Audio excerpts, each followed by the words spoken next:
Ganpati Bappa Morya, Mangalmurti Morya. Hello रसोईयन्स. तर आज आपण बनवत आहे गणपती बाप्पांसाठी ड्रायफ्रूट्सचे लाडू, तेही 1 किलोच्या प्रमाणाने.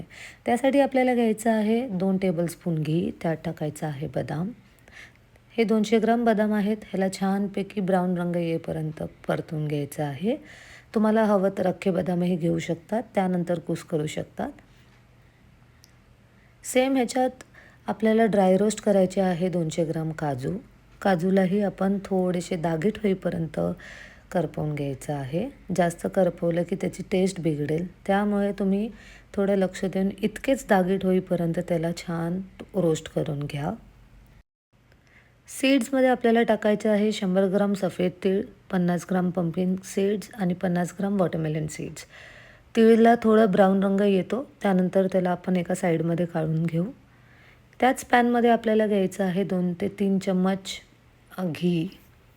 हे अमूलचं घी आहे, प्युअर. आणि यामध्ये टाकायचं आहे आपल्याला खजूर. हे आहे 400 ग्राम खजूर. ह्याला मी मिक्सी केलं आहे. मिक्सी नाही केलं तरीही चालतं, त्याला पण वेळ जास्त जातो. हे मिक्सी केल्याने आपल्याला हा टेक्स्चर क्रीमीसारखा थोडा लवकर भेटतो. तर हा ऑप्शन तुमच्यावरती आहे. आपल्याला किती गोड पाहिजे त्या प्रमाणाने आपण खजूर टाकायचे, खजूरचं प्रमाण वाढवायचं. त्यामध्ये आपल्याला मिक्स करायचे आहेत सगळे सीड्स, मग आल्मंड्स, काजू.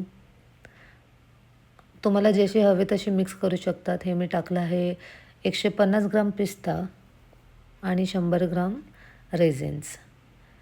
ह्याला छानपैकी मिक्स करायचं आहे. थोडं थोडं करून मिक्स करायचं आहे, पण कढई स्लो गॅसवरती चालूच ठेवा, नाहीतर ते छानपैकी मिक्स नाही होत.